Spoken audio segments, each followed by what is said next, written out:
রাধে রাধে বন্ধুরা, এখানে লঙ্কা গুঁড়া, হলুদ, জিরে, ধনিয়া, আদা কুচি আছে আর আলু সিদ্ধ করে নিয়েছি, মাছ ভেজে নিয়েছি। এখন মাছ ঝোল করবো। সরষের তেল দিয়ে দিচ্ছি,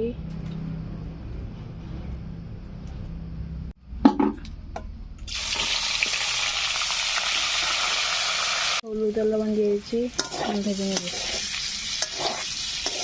সাথে পায়ে একটা বেগুন ভেজে নিচ্ছি।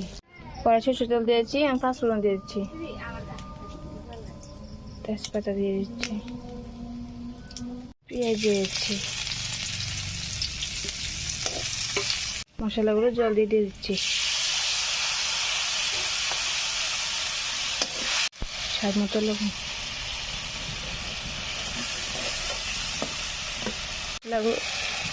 দিয়ে দিচ্ছি,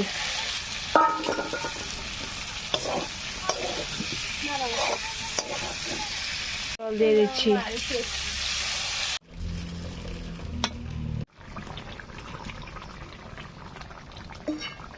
কাঁচা মাছগুলো দিয়ে দিচ্ছি,